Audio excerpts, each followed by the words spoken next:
Hello and welcome to the CBB Super Show, brought to you by the FTN Network. I'm your host, Walter Waddell, aka Dub Deuces 85, your niche sports connoisseur, college sports expert. Appreciate you guys for continuing to support the show.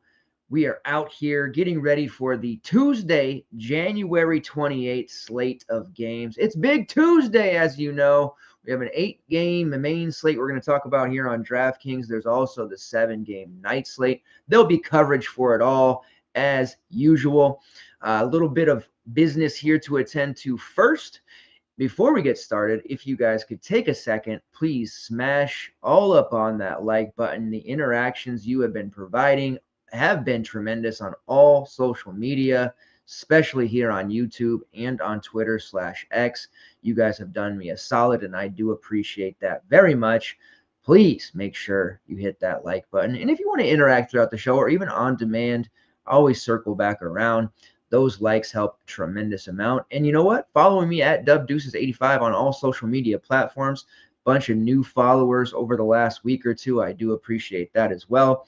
We are deep in the heart of conference play.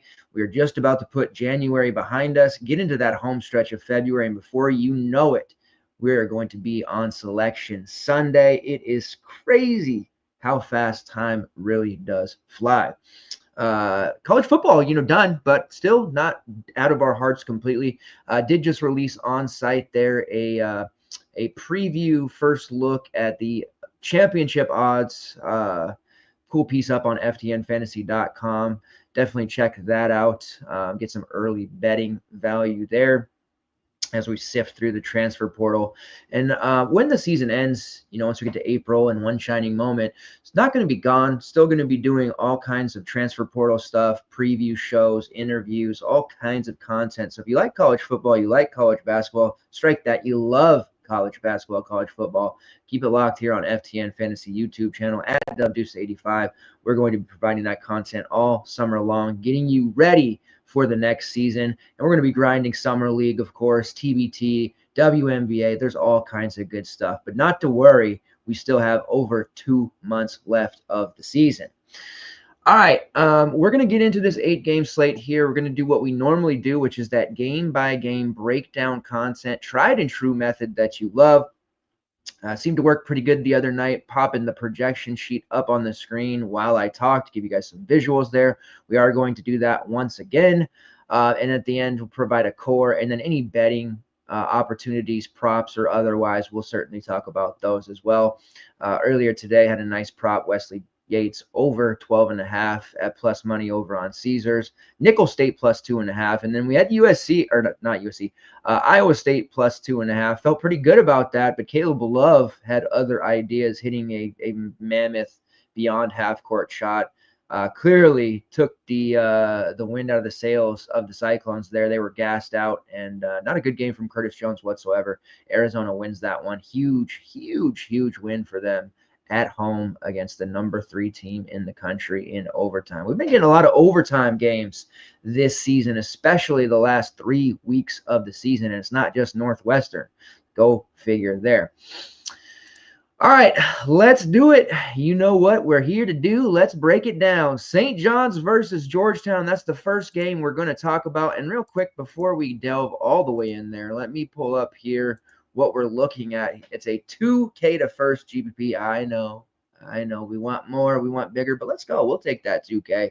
As far as any qualifiers for this one, so number 17, which is at the $250 level, 37 entrance there. That is for the Mania. Still a ton of qualifications there. If you're not in yet, don't worry.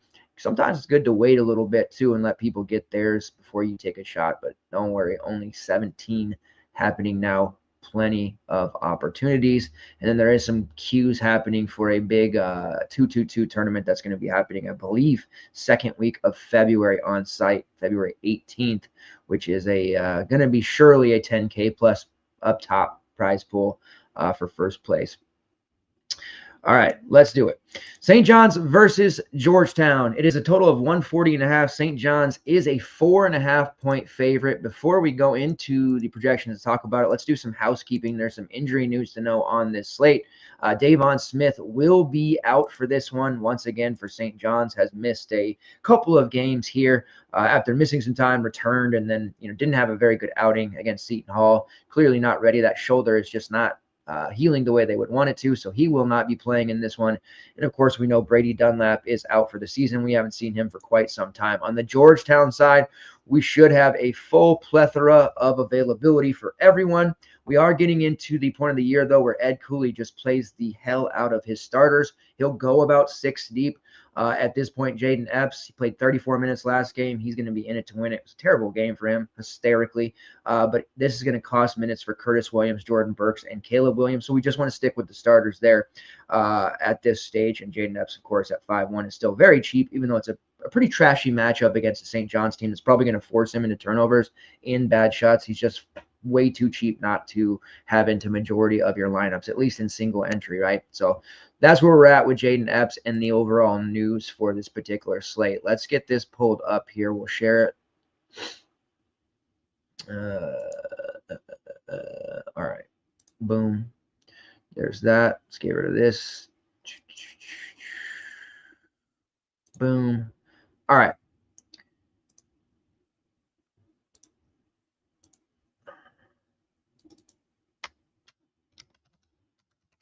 To right tabs. Boom. Boom. Boom. All right. Man, it is cold. I don't know about you guys, where you are. A lot of you are in the East Coast, but man, and my friends in Minnesota, where they laugh at me for saying it's 24 degrees out, it's cold, I can't handle this, and talking about negative temperatures. It is frigid. It is frigid for those of us in the Pacific Northwest. Let me tell you, we are not made for this. And it's pretty damn cold out here in my office garage area. Got the little heater going, but damn, it's just not pleasant. It's not pleasant. All right.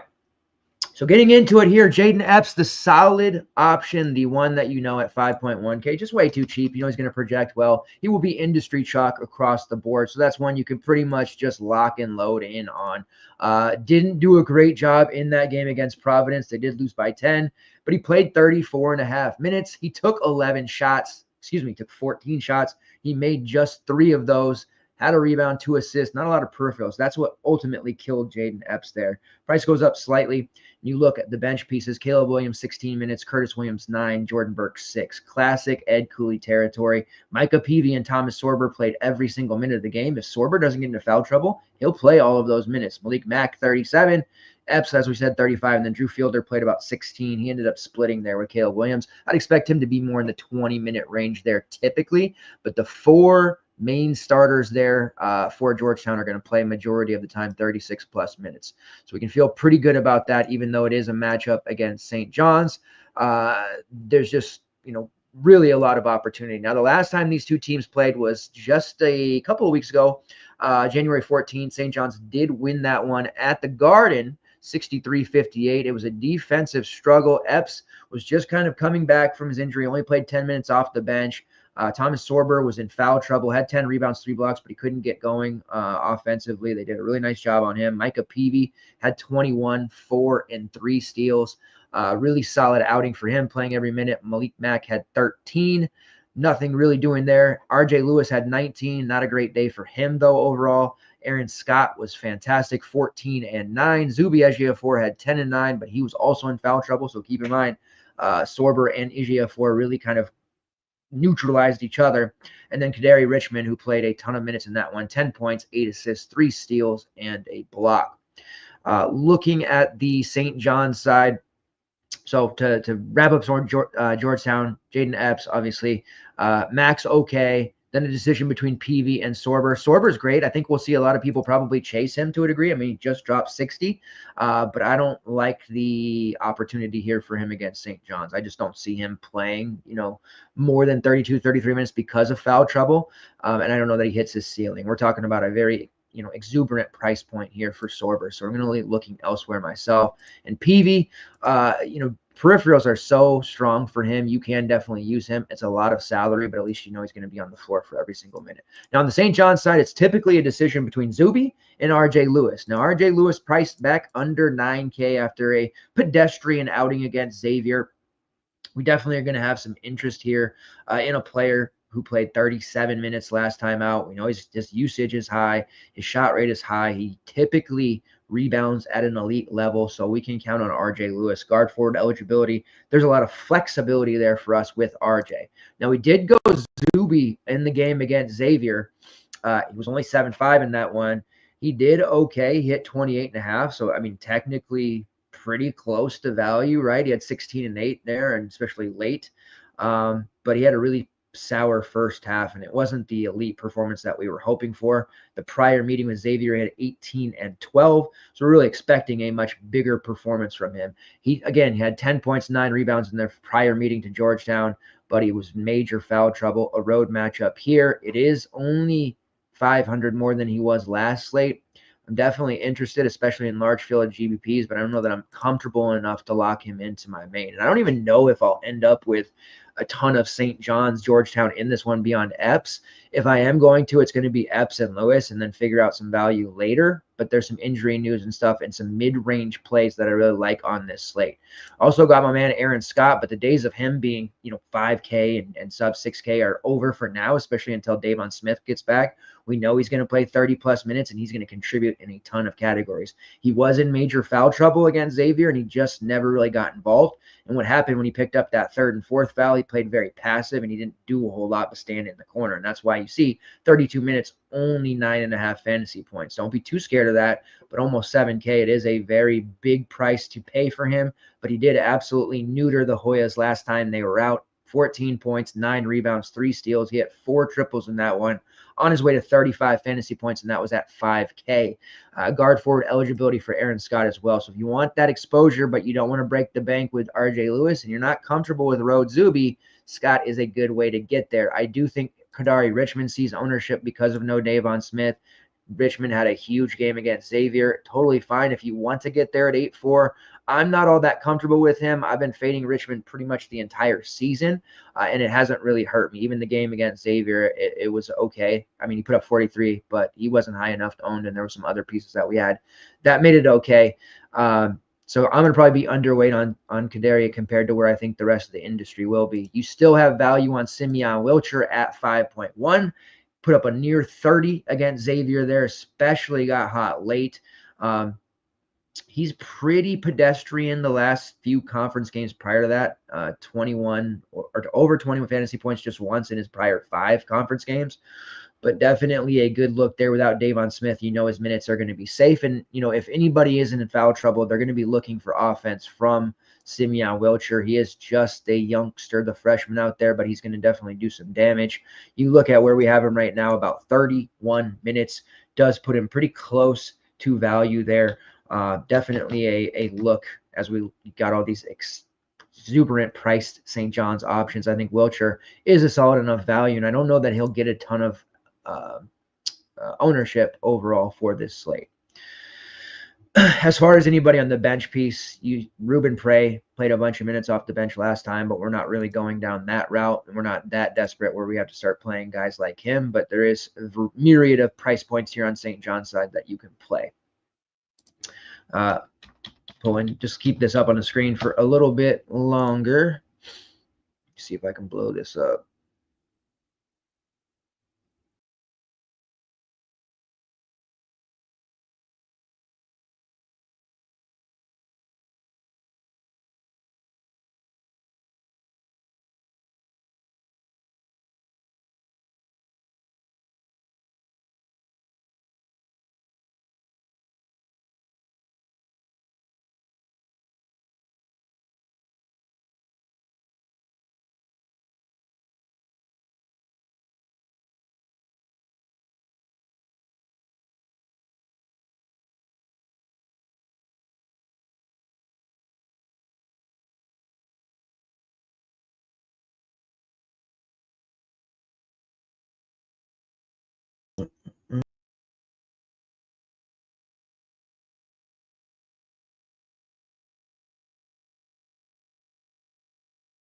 out number 8. There it is. All right. Let's move on to the next game here. Kentucky versus Tennessee. It's a total of 148.5. Tennessee, the Vols are a 9.5-point favorite, and they just went to absolute war against Auburn over the weekend. What a hell of a game, huh? 53-51 on the road. There are no God, what is it like? Feel good losses. I mean, there is, but that's a tough one for them to drop, especially since they got 2 good looks to win the game there, right? One by Igor Milicic, whatever, and then a really nice play at the end. And they just didn't go down. But you know what? They played Auburn very tough. I'm very feel great about Tennessee's chances to make a deep run here. And Auburn, of course, that they're the best team in the country, and I don't think there's any disputing that at this moment of time. Let me get the Vols up here, get the right teams as I'm going before I rattle off.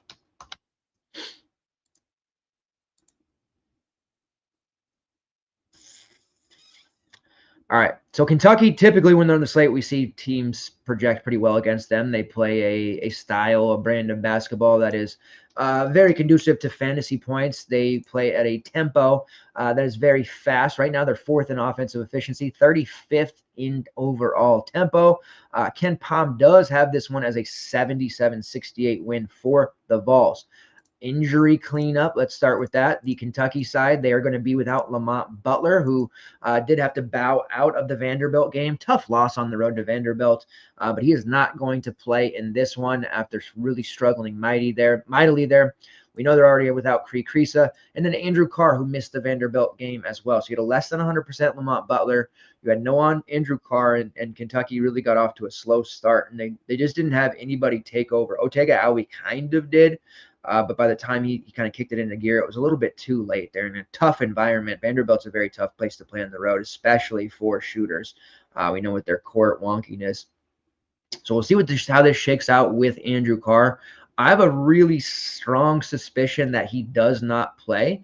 And since we already know Lamont Butler's not going to play, that's going to leave Kentucky with a far shorter rotation than maybe we're accustomed to. Starter-wise, we know Otega-Awe, Amari Williams, Jackson Robinson. If there's no Carr, Ainsley Almanar did get the start for Carr last game. That would be the case again. And then if there's we already know there's no Lamont Butler, I would expect Kobe Brea to be the one to step in there. They have a bunch of freshmen on their bench, and then sophomore Brandon Garrison, who I love.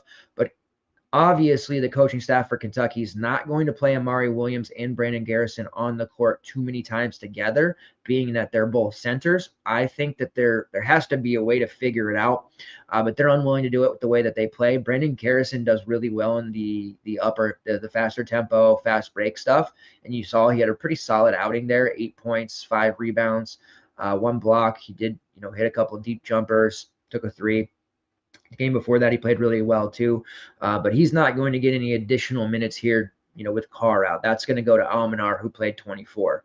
So we're pretty much stuck in a split. Amari Williams is going to play 22 to 26 minutes, and then Garrison's going to play like 15 to 20. And then if one of them gets into foul trouble, the other will pick it up. So naturally, they're going to have a shorter rotation, but until I see otherwise, I just don't think Amari and Brandon Garrison are going to play on the court too much. So their minutes are a little stunted. We are going to see a big shift in minutes for Kobe Brea, pushing him closer to maybe even 30 minutes, which makes him a supreme value, even against the Vols' tough defense. And then Ainsley Almanar, who's clearly going to be getting the start over Carr. Now, if I'm wrong and Carr plays, Almanar goes to the bench. We see Brea step in either way. Then the rest of your bench pieces, Trent Noah, Travis Perry, Colin Chandler, all freshmen, really not worth utilizing, especially in a hostile environment like the Vols. So number 1, Otega-Awi at 8.3K. It's an expensive price, but he has hit nearly 40 fantasy points in back-to-back games, granted against Alabama and Vanderbilt. Tennessee's defense is a whole different level, but we're talking about a guy who's going to play probably 36, 37 minutes and be the focal point of the offense. As far as Amari Williams goes, he was really chalky in that Vanderbilt slate. Vanderbilt had gotten beat up by Mo Diabate of Alabama the game before that, so it made sense for a big man to be utilized there. It didn't quite work out. Again, his minutes are stuck in that, low to mid 20s range. And unless Brandon Garrison gets into serious foul trouble, he's just not going to get more. So I don't know that we can pay a near 8K price for Amari Williams, especially on the road here against the Vols. He probably will get into some foul trouble, knowing how Igor Milicic plays and how Felix Akpara has been logging big minutes. So I'm not going to look at Amari Williams too close. Jackson Robinson should get a ton more usage. That means more minutes for him as well. He's priced up already at 6'7". We know he's got the upside. He dropped 40 on Mississippi State and dropped another 38 on Texas A&M. So he can definitely get hot. He hit 5 of 13 from long range, 7 of 10 from long range in those 2 games. Doesn't give us a lot of peripherals, but he will take a ton of shots in this one. Then you get down, if Andrew Carr plays 5'8", certainly interesting. Brandon Garrison, who's only at 4'4", like even though he's going to get 15 to 20 minutes, there's really no upside for him to get more. I do still like him a lot, especially if this game gets out of hand and Kentucky just kind of drops out early. Garrison should play mop-up duty, and I think he could be one of those players who really just absolutely nukes it in the second half. So on the Alabama game, 11-6-5, one of the best games of his career. I'm a really big Brandon Garrison fan. I do truly believe he should play more minutes. And when you watch him out on the floor, dude's super active. The 4-4 price is very appealing to me. I'm certainly going to have some exposure there. But yes, it is a very tough spot. But if you look up behind me on the screen there at the projections and how his rates are, if he plays around 22 minutes, he's smashing value 18 up. Let's say he gets low end 18. Still pretty decent, nearly 16 fantasy points, and I think there'll be the opportunity for him to play more. Again, especially with Amari Williams probably seeing some foul trouble there in the early going. Hard to predict, hard to project, but that's just how I see it happening. Kobe Brea, very, very strong value, priced at only 4.3. He's going to get that, I assume, starting spot. If he doesn't, and it's one of the freshmen, we can reassess, but I have to assume they brought in the sharpshooter to play those minutes. He's definitely struggled in SEC play, been under double-digit fantasy points in 3 of his last 4, but minutes are opportunities, so look for him to play close to 28 or 30, and he's going to jack up a bunch of shots. Pulling up the Kentucky Ken Palm page, Brea is shooting 47% from long range, top 30 in the country. That rate has an offensive rating that's top 35 in the country as well, and a shot rate that's sitting right around 22.6%. So definitely some merit to using him. And I think, yes, I'm a big DVP guy. Matchups matter. I'm very big on that. But when you get a player who's going to get that kind of opportunity at 4.3, we've seen, even if the matchup sucks, there's just enough volume for them to get there regardless. So it's going to be tough not to play a starting Kobe Brea. Now, if he doesn't start and they throw out Colin Chandler there or Travis Perry, we can reassess. I would be surprised if that happened. Certainly possible. We did see Trent Noah play 12 minutes against Vanderbilt. Perhaps we see a spike in playing time for him. But those are all very speculative min-price plays to look at. I would really stick to Kobe Brea or going up to Otega Awe. Almanor is only priced at 4.1. Clearly, it gets the start if Carr's out. He's not a high upside guy by any means. We did see him at Appy State have some pretty big games in the past, but granted, that is a whole different ball game, not the SEC, but definitely an in-play value if you wish. It's Tennessee. At the end of the day, it's a very tough environment against the Vols. All right, Tennessee, moving on to there. There is tons of playable options for the Vols, as you might imagine. Should not be any surprise there. Starts with Zakai Zeigler, who doesn't typically project all that well, but he plays just about every single minute, like Micah Peavy, but he hits a lot of lower 30s fantasy point totals, and that's why he doesn't necessarily project all that great.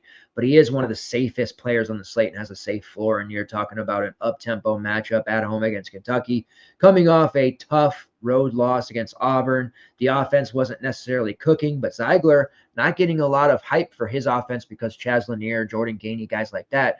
But Zakai's been scoring with reckless abandon himself. 4 of his last 5, he scored 14 or more real points against the likes of Texas, Georgia, Vandy, and Auburn. He struggled offensively against Mississippi State a little bit in a closer than expected game, but he had 5 steals, had 7 assists, had 2 rebounds, still at 30, despite scoring only 9 real. I always like Zakai Zeigler. He's very rarely highly owned. Doesn't always project that well, but that's just one of those plays. Watching Tennessee games, you know he's going to be good. He's going to produce. Might not be the slate breaker that you would hope for, but you're going to avoid a lineup destroying 10 fantasy point game when you're rostering Zach Heisler. Important to note. Wild to see Felix Okpara priced at 7K, second highest on the team. That is a wild one. He's played 30 plus minutes in 3 of his last 5. He has been steady.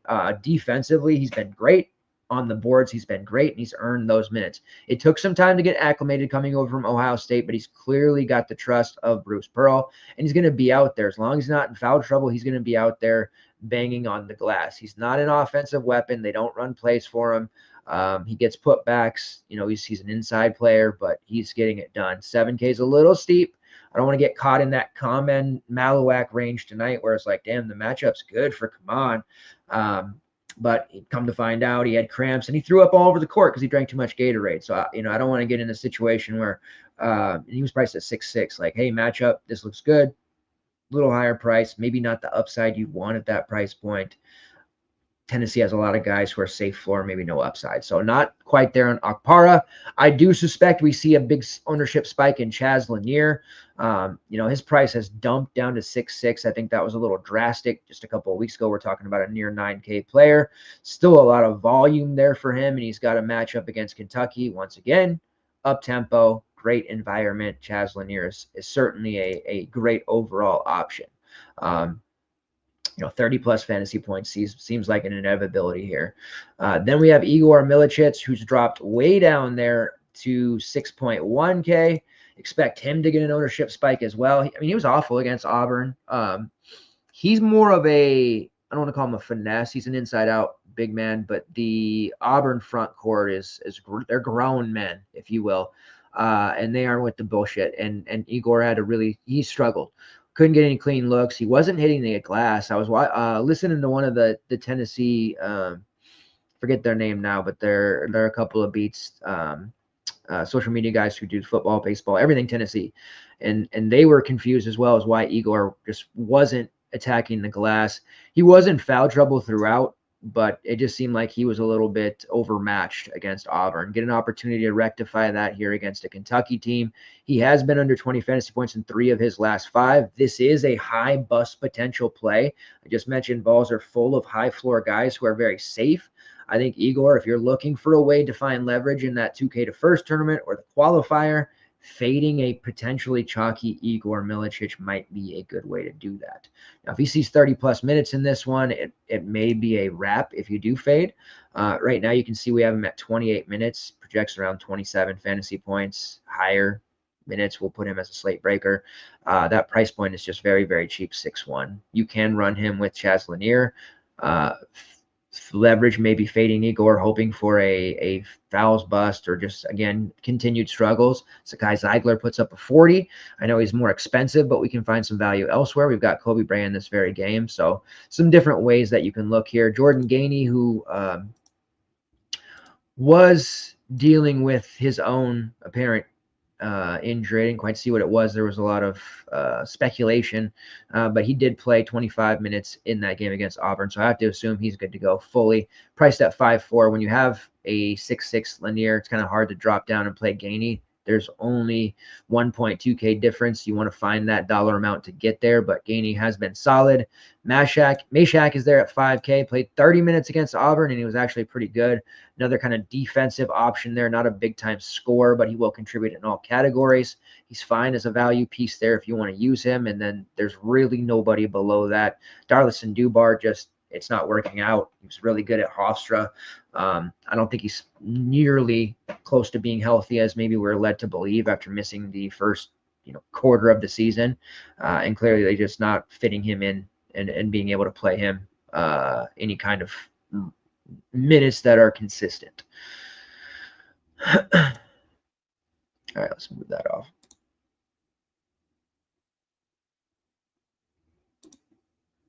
Hey, what's up, Tango? So, yeah, Vlad Golden was not very nice today. We were on it I did retweet it, but we were on it in the Discord that he was sick. assumed norovirus, but you saw he was in and out of the game a bunch, and that's ripping through all of the pretty much every locker room in the country right now. And when one player gets it on a team, you can pretty much expect someone else to get it.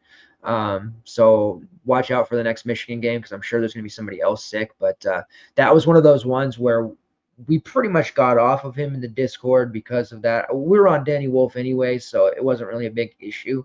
Not that Danny Wolf played very well today, and Michigan in general was pretty rough. But yeah, Golden. That's the big thing with the Discord there. And what we pride ourselves on is news, right? So starting lineups, we post all of those. We post any news. Like, we're pretty much not missing anything. I'm a member of many message boards. We have our community members who are on it as well. Obviously, Twitter is your friend there. Highly recommend. I remember from Friday night you were on for the first time. One tip I would say, make sure you're doing social media searches, especially on Twitter, for players that are in your lineup. You will be surprised how often you'll find something you didn't even know that player had an ailment, and it'll be a big boost to you. And especially if you're able to do that for the later and later slates, especially on Saturday night slate, afternoon slate, where people just kind of make their lineups and walk away, you can have a very big edge when it comes to injury news. This is especially true on late showdowns, where people miss players out and they're 35, 40, 50% owned on showdown. So definitely a tip there for you to consider as you move through your journey here with college basketball DFS.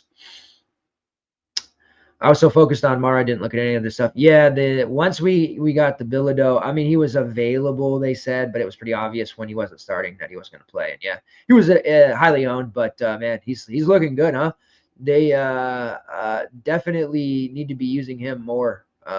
Glad he stuck around, because he's going to be good for UCLA going forward.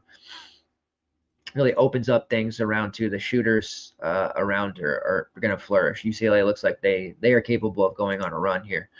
All right, so let's move on to the next one here, which is Wake Forest versus Louisville. Total of 142. The Ville are 7.5-point favorites. Let me do my thing here.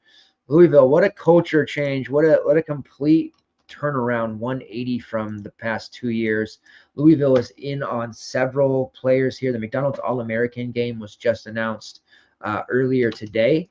That's significant because obviously, the future stars of collegiate basketball. But Gilbert Arenas' son, Elijah, is announced to be in the McDonald's All-American game. He also announced his Final Four, which obviously included Arizona, where Pop played. But also Louisville is high on that list at the top of the Final Four. And that's a credit to the turnaround. Louisville's winning games. That always helps. But the culture is very player-oriented, but it's not like Pat Kelsey is a player coach that lets his guys get away with stuff. He's still very disciplined, but he makes it fun for them, and they're winning games. And it's like this Louisville program, they have way too much NIL to be bad. This is a storied program. This is truly one of the blue bloods, dare I say, that needs to be back in the top. And it's much more fun and significant when Louisville is a winning basketball club. So they may have Gil Arenas' son on their team next year. We'll see. But yeah, this Louisville team, they are absolutely ripping through the conference. 9-game winning streak. Their last loss was back on December 14th against some damn Kentucky Wildcats on the road, 93-85. Those two teams played right now, that would be a different result, obviously. But huge wins over Clemson, North Carolina, Pittsburgh, SMU most recently. Like, they are just absolutely ripping and running. They are a projected 74-64 winner on Ken Palm over Wake Forest.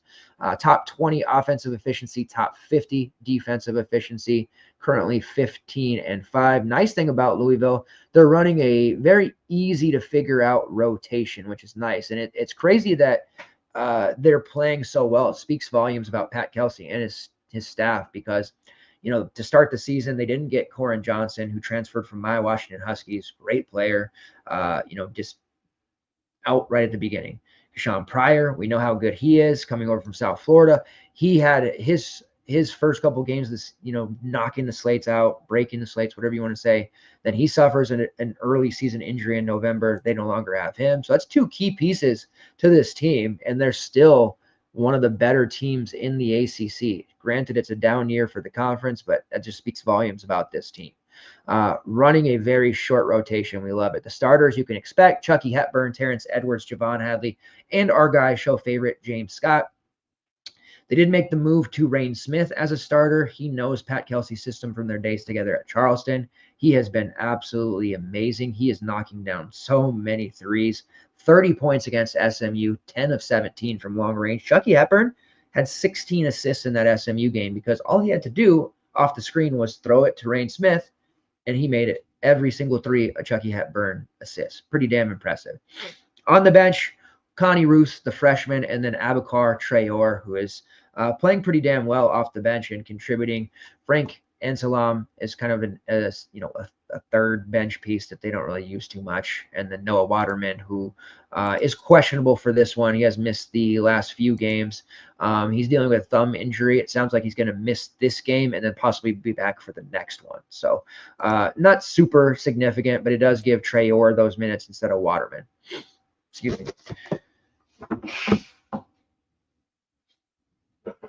All right. So on the Louisville side, looking at it here, nobody projects particularly well. This is one of those spots where I would disagree with where my own projections stand. I will do some manual editing tomorrow morning. I usually do that anyways. And then the DVP modifier is not updated until the morning as well. So there's some box scores and some other stuff to add. So you see they're not like super duper 4X plus. But you definitely want to get exposure here in this game. And we just saw Wake Forest. They were involved in a very draining, taxing game against Duke. I do think Louisville puts up a pretty big number here against Wake, 80-plus points. So I'm going to want some exposure here. Because Rain Smith has been absolutely sensational, his price has risen a ton, up to 7-1. I don't know that I would get there with him. He's mainly a three-point shooter. Granted, he can hit 10 of them, but it's really difficult for me to get involved there. I would rather just pay all the way up 9.5 to Chucky Hepburn, who's been amazing in this system, or take myself a discount with the likes of Terrence Edwards, who I really like as a guard forward eligible player, or SuperShow favorite James Scott, who is a little pricey at 6'7". He's been pretty locked into 23, 25 fantasy points. So we need a little bit more there, but again, one of those safer players. And then you do have the GPP merit on Abakar Traore, who's playing about 11 to 13 minutes right now, only 3.9, and he has the capability of putting up 15 to 18 in that time. And Wake Forest has some guys in the front court, so I could see Traore maybe playing closer to 15, 16, 17 minutes today. Definitely have some interest there. And the old adage line that I say, less about what he does individually with his performance and more about what he does for the rest of your lineup. What does that open up? What kind of flexibility do I get? Who can I fit in my lineup because of Traore? If he gives me 5, can I still survive because I was able to play RJ Lewis, who dropped 50? Those are the kind of things you want to consider here.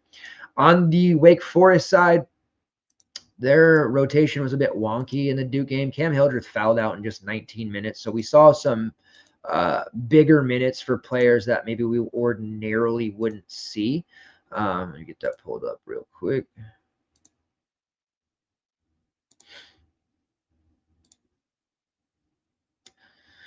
So Juke Harris played 28 minutes. Love Juke Harris. He's a freshman wing. Very high upside. Will be amazing next year. I'm fairly confident in that. But he got that minute spike because of Hildreth, so we need to keep that in consideration. And then we saw Parker Fredrickson's minutes go down as well. So in a close game like that, with Wake Forest in it till the very end, we saw basically their starting 5 play the entire game, sans Cam Hildreth. Hunter Salas, 40 minutes. Efton Reed, 38 minutes, which is extremely impressive considering how much he normally fouls in games like that. Tyler Johnson played 37. And then Trayvon Spillers played 25. Did have some early foul trouble in that game, which affected him, but in the second half, he was out there for majority. And then again, Juke Harris off the bench playing 27 to Hildreth 19. So in a game, he's not getting foul trouble. Hildreth typically going to play 30-plus minutes.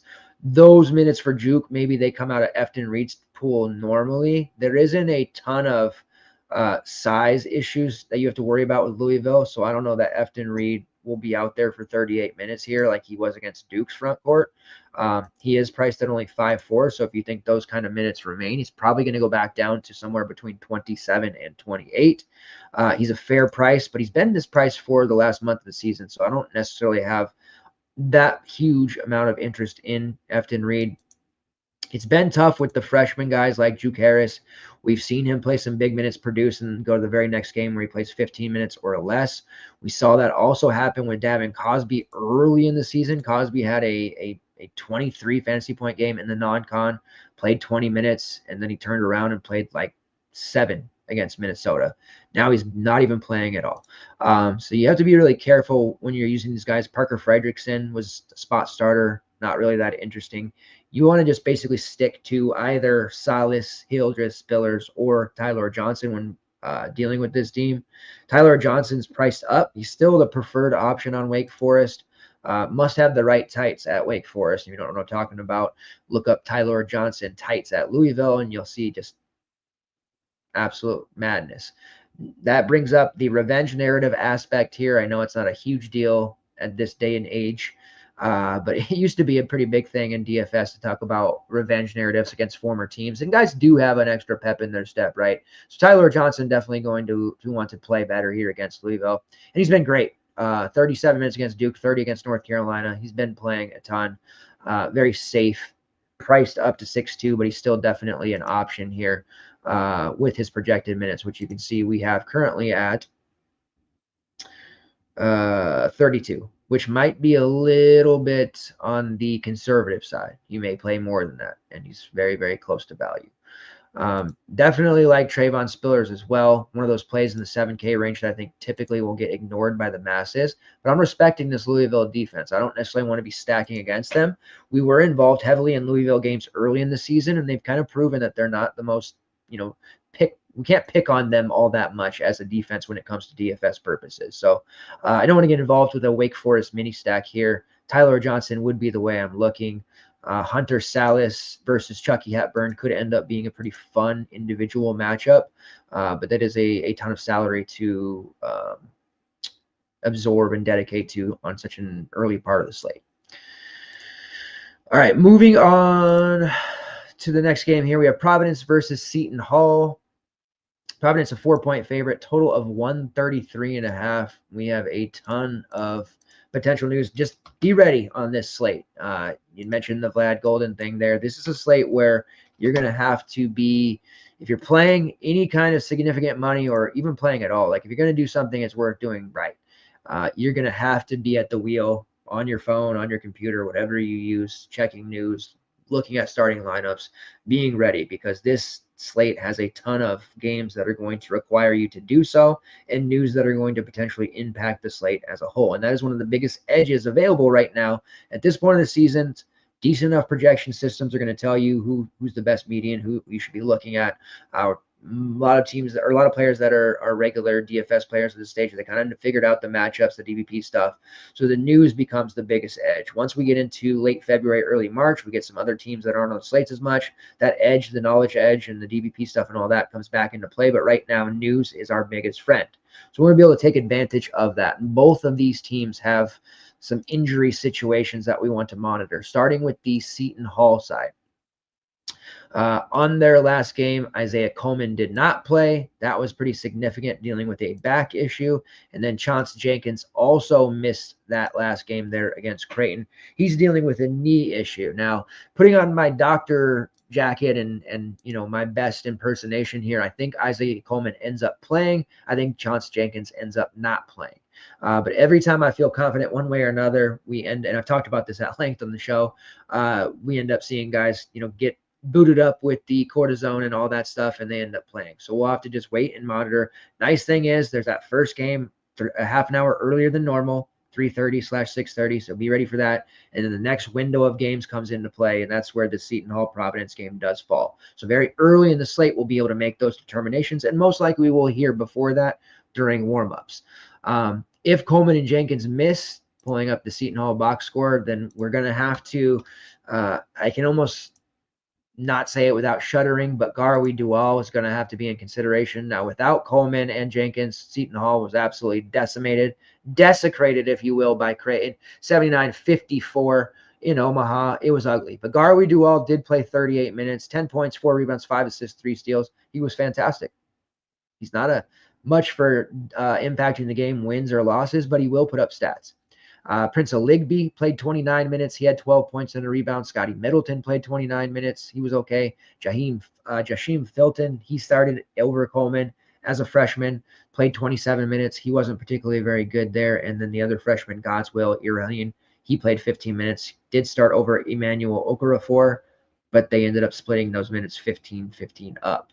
Dylan Adewusu did return, but he only played 15 minutes off the bench. And then Yassine Toomey and David Tubeck both played garbage time minutes as well. So it's kind of a mess for Seton Hall right now, but we definitely have interest once again in Garwi Duell. His price has come up a little bit, but he is there at 4.9. If he's getting 30 plus minutes, no Coleman, no Jenkins, he's going to be one of the primary ball handlers. Have to give him consideration there at that price. And Providence, they've been decent defensively, but we've also seen them get involved in some high-scoring games, and they've been very DFS friendly, both for and against them in conference play.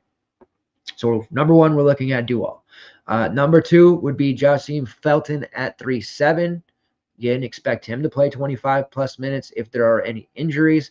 I don't have minutes penciled in for Dylan Adewusu. I didn't have time to edit this, but maybe we see him start to ramp up further and get into the starting lineup. He is priced at only $5K. He was dealing with the foot issue, so it bothered him enough not to start. If he does jump back into the starting lineup and is ready to go full allotment of minutes, 35 plus, that will probably be at the behest of Felton. So be aware of that. We'll pay attention.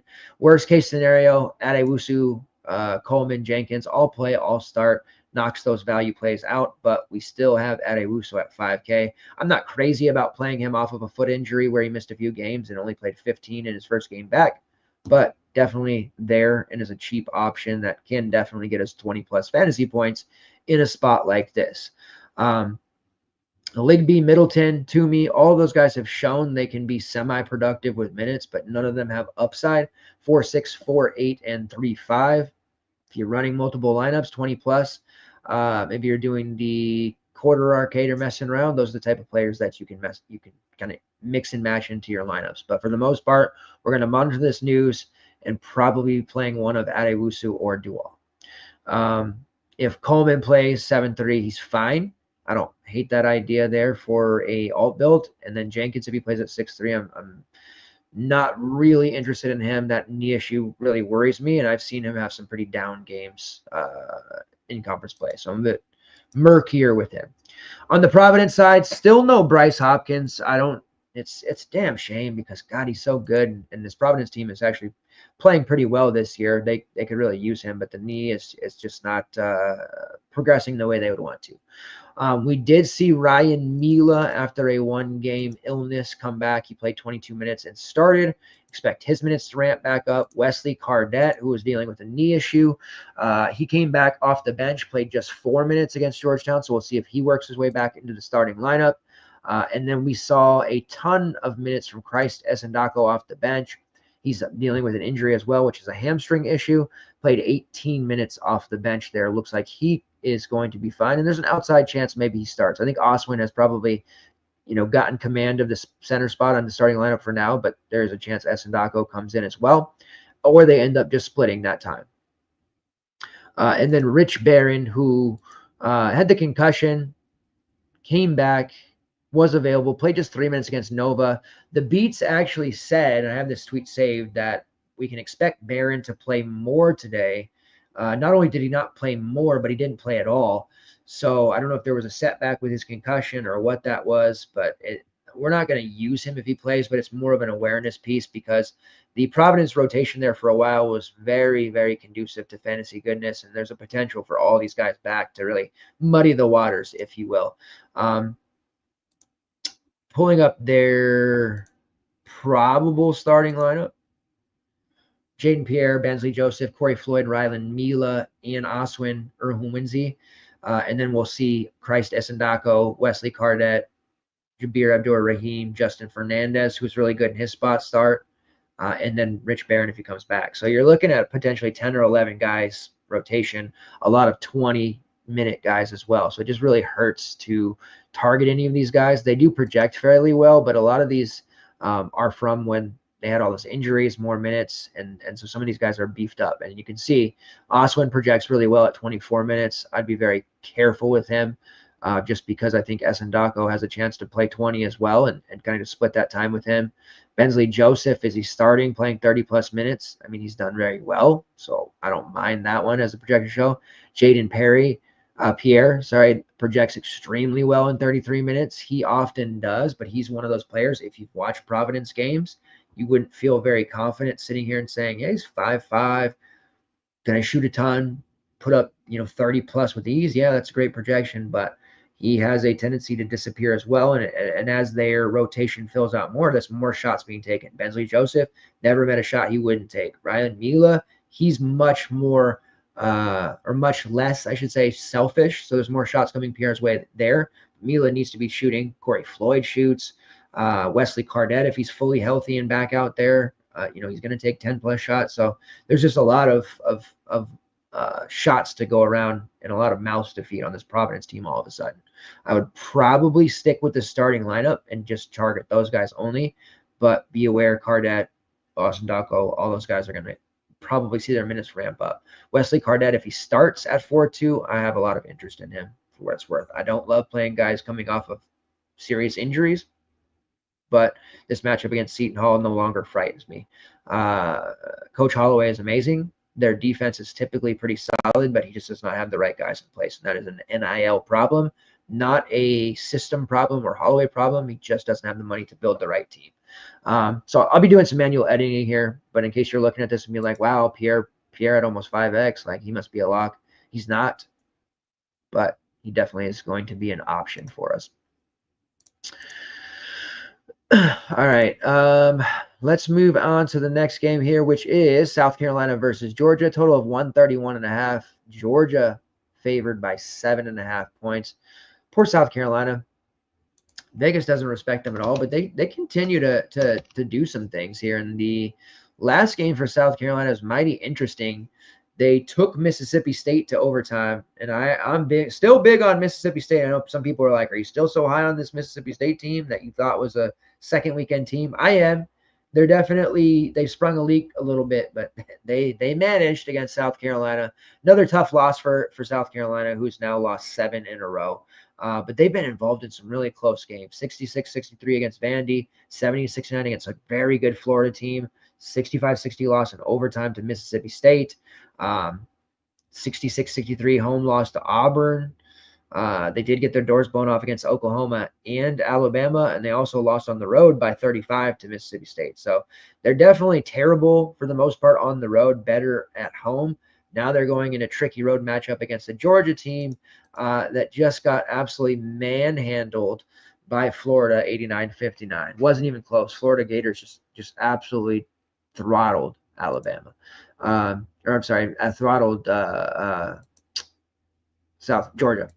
Let me pull up that real quick. So the SEC, I say it every show, they're just going to continue to beat each other up. That is something that is going to both harm and help their tournament resumes. South Carolina is a team that, most of the time you look at a squad that's 10-10 at this stage and say, well, this is going to be an easy one for Georgia. Maybe I should bet them.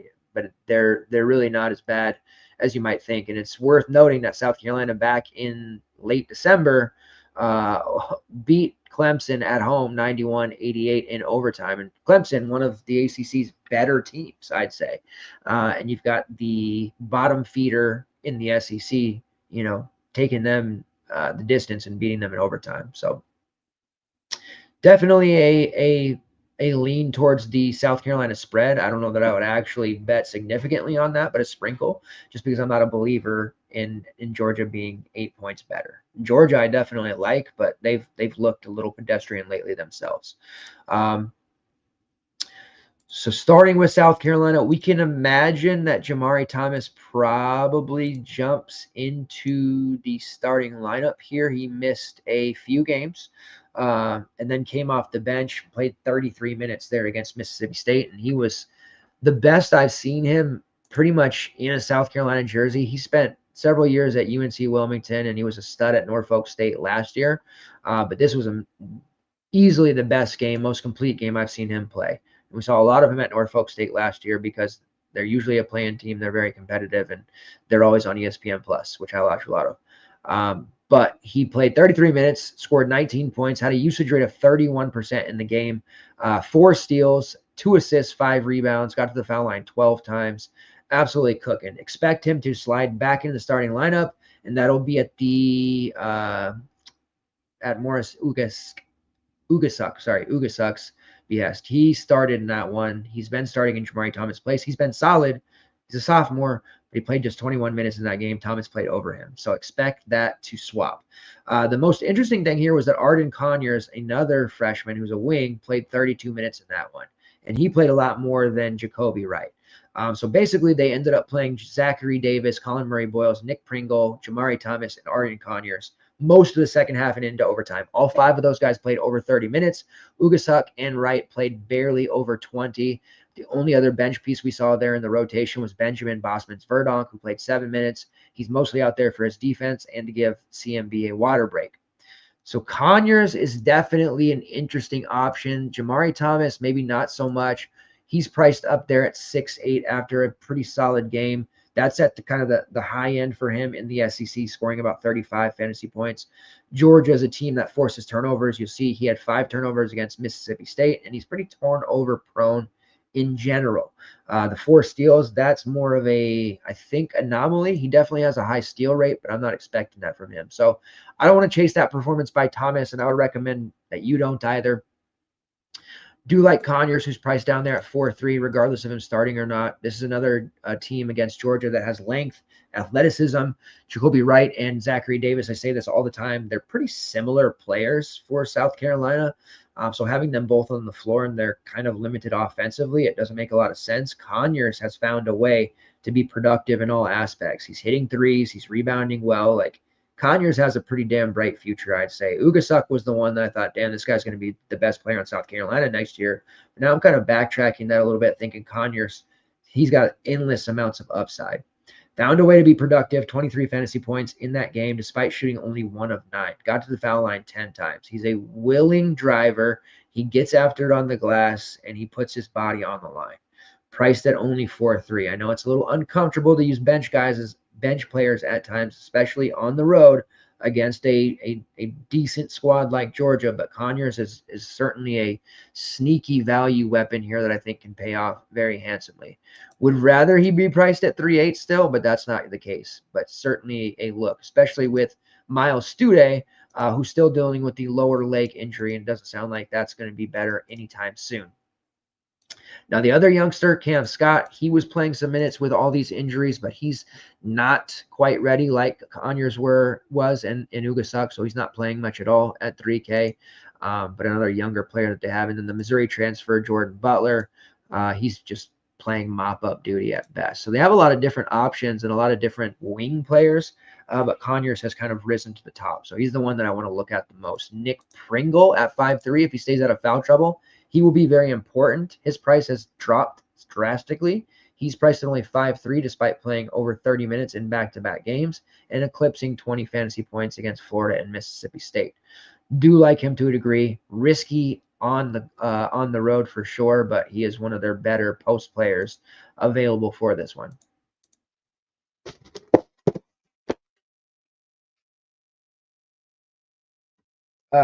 Congested. Georgia side, Asa Newell. Still, anytime he's under 8K, you want to consider him. This is a good spot for him, even though a lower scoring game on the board most likely. Newell had his struggles against Florida, still played 30 minutes and took 14 shots. They just did a really good job of limiting. He didn't get any clean looks. All of his threes were bricks. He was forcing things. They did a really good job getting in the freshman's head. South Carolina doesn't have the personnel Florida does. They won't do the same thing. So expect a bounce back performance from Asa Newell. Not a priority play for me, but definitely a guy that I want to look to. And you can see in 30 minutes, he projects fairly well. One of the higher players on the slate. Great rates across the board. Gets a little bit trickier after Asa Newell. In the front court, your other options are RJ Godfrey, who sits there at 4.2, and Somto Surreal, who sits there at 4K. Godfrey starts, Surreal plays the reserve role, but a lot of times in the second half, we see Surreal, especially in close games in crunch time. It is worth noting RJ Godfrey has a fouling issue, so a lot of it could be contributing to that. But Surreal is a willing defender, a solid rebounder, still has a lot of development to go, and they're kind of leaning on him more and more. So they split their value pieces for sure, but there's not a ton of upside there. You do have the high usage rate, high shot rate, Shane Montgomery. He's priced down there at 3.9. Montgomery set the world on fire when he became available after the first month or two of the season for Georgia. 20 minutes against Buffalo, he dropped 27 on them.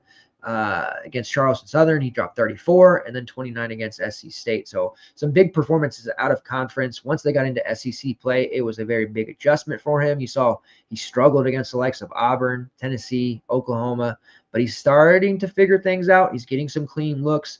Arkansas, he found a way to be productive despite shooting 1 of 5 in that Florida blowout. He actually played pretty well, 8 points, 5 rebounds, and had a steal. We'd like to see his minutes start to ramp up a little bit, even if that comes, from the pool for Tyron Lawrence, Dakota LaFew, any of those guys. I'd rather see Montgomery. So I definitely have interest at 3.9. It's a little bit of a lean play for sure, but he has the rates to back it up. Pull that up real quick. Yeah, so he leads the team in usage at 26.4%, leads the team in shot rate at 26.6% as well. Jacking up triples with reckless abandon, 19 in all, but he's only made 4 for a paltry 21%. But the volume is there. His freshman season at Mount St. Mary's last year, yes, Mount St. Mary's, the MAAC conference, not the MAC, but the MAC, he was a monster there. Now, they were a 13-19 team, not very good, but he was absolutely destroying other teams in the MAC, scoring 20-plus points. So he's a big-time scorer. Second unit guy. Georgia needs that. Their other guards, Silas Demery, Dakota LaFew, Tyron Lawrence, Blue Kane, they can be allergic to offense sometimes. And Dakota LaFew, he was brought in to be a three-point shooter, and he did that very well early. He hasn't done it as well in SEC play, and I'm not surprised about that one bit. Doesn't contribute a lot else if he's not making threes. Very cheap at 4.3, but be careful with somebody like Dakota LaFew. Tyron Lawrence is really interesting at 4.4. Lawrence was a player at Vandy last year who we considered and did use at 7K quite a bit, honestly. With Georgia, started out non-con, same role as Vanderbilt, but his offense has really betrayed him, and he's had an adjustment. He went from being the number 2 option on Vanderbilt to the number 6 option on Georgia.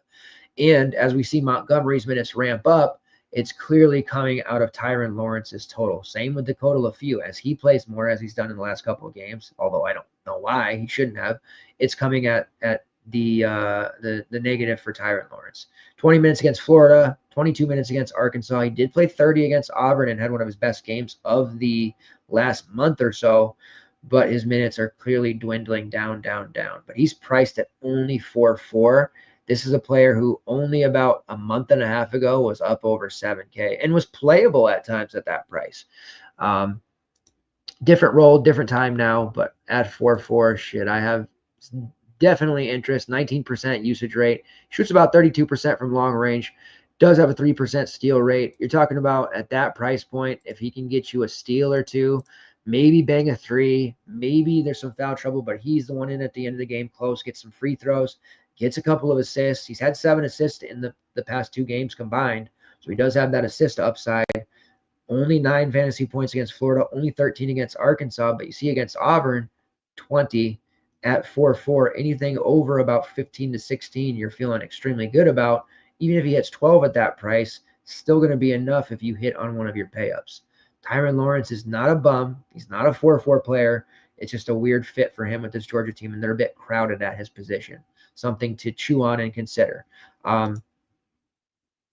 As far as the running or the starting lineup that they run with, he does still start.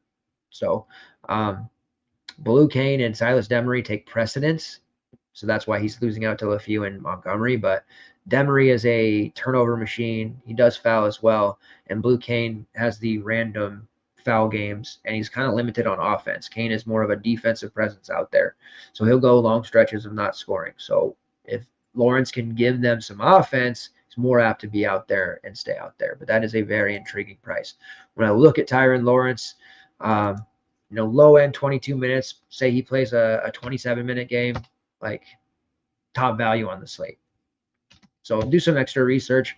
reading some Georgia boards, seeing what that looks like, but their rotation is a little wonky right now. But Lawrence is definitely a player that I'm going to struggle with not rostering him. His name value is pretty intriguing.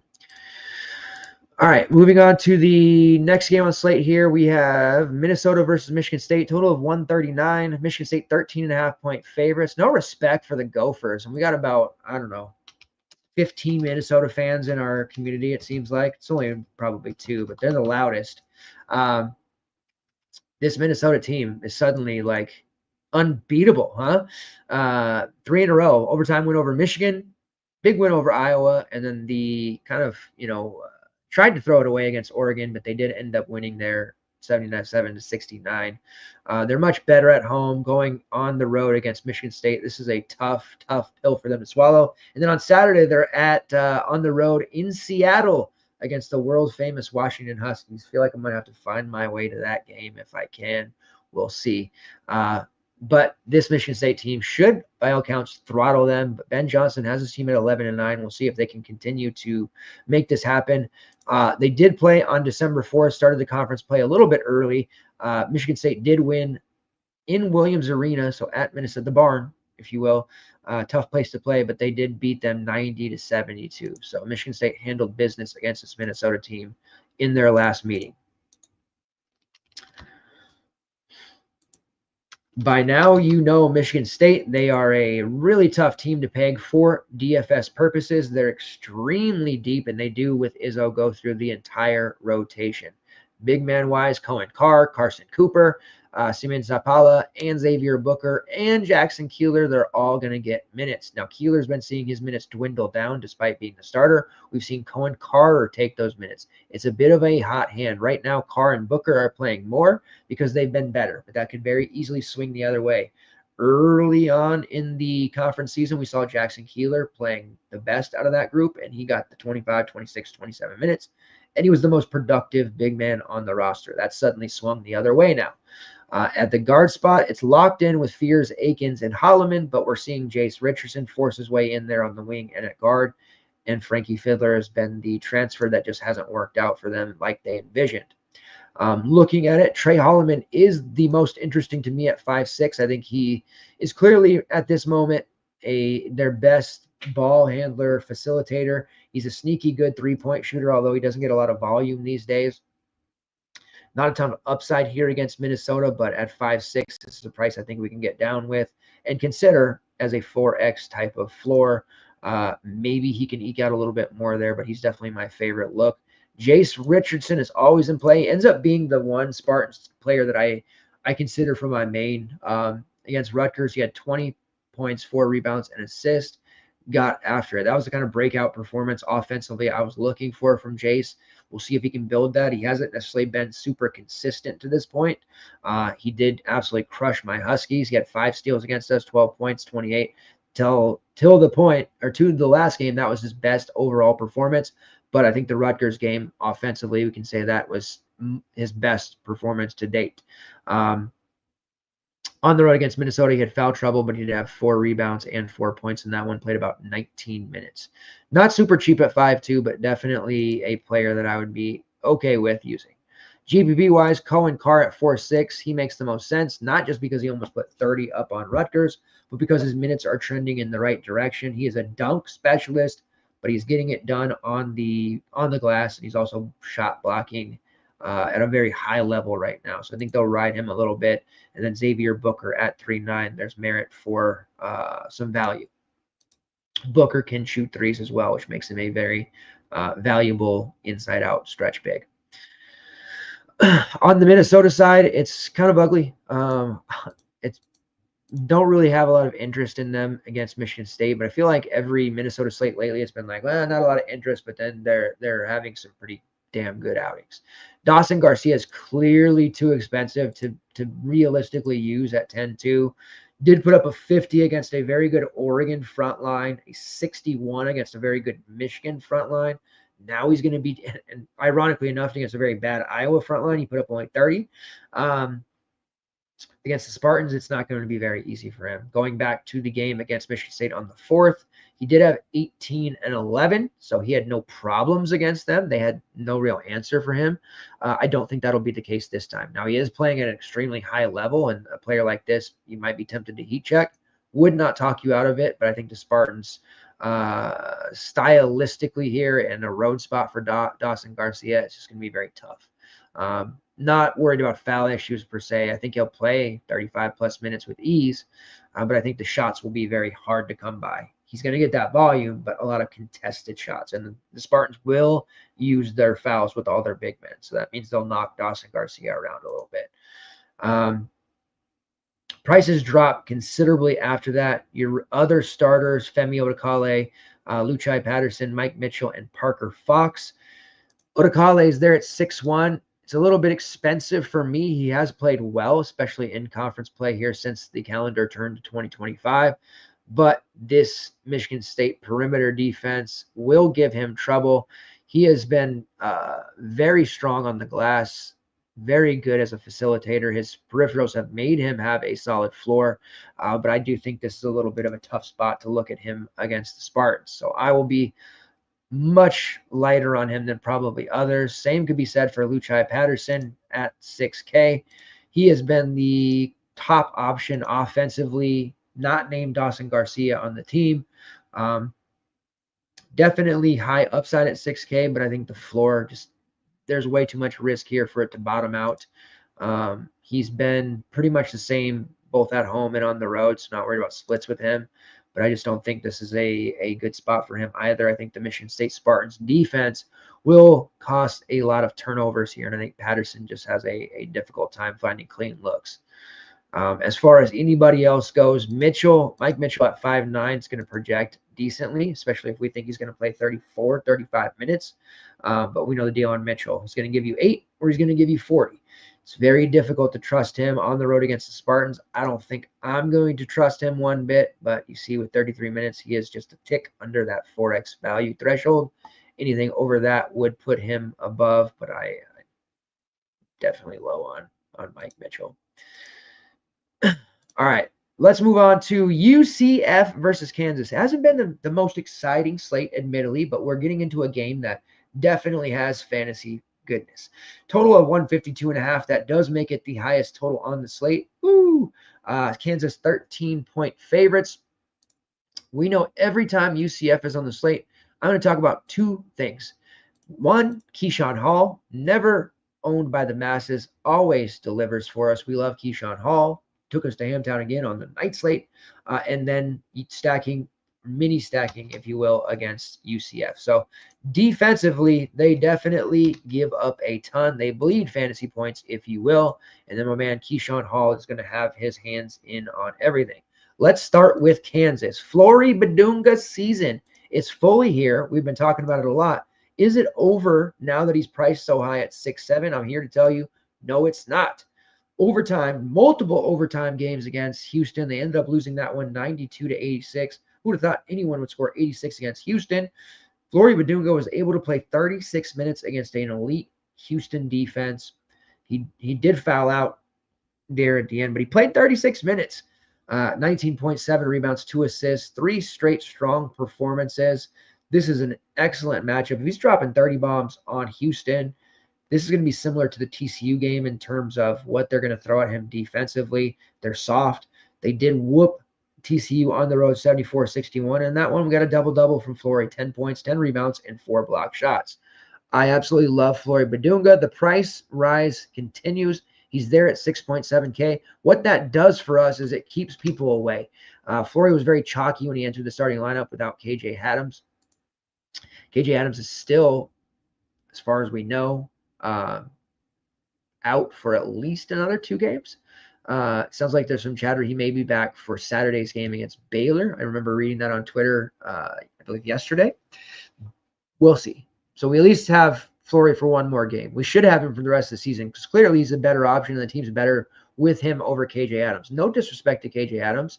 He just doesn't have an offensive game. But we know Bill Self with freshmen, how he acts, how he treats them, because we've seen some good ones leave. Ernest Uday, Baron Fillon. We see them leave time and time again. Oh, I don't know, Zubi Ejiofor. So Flory Badunga might be the next one, but he should be playing a lot. At least we have him for this game. UCF, they play at a 30-second fastest tempo. They are consistently pushing the pace under Johnny Dawkins and winning games that they really don't have any business winning, but they've done well.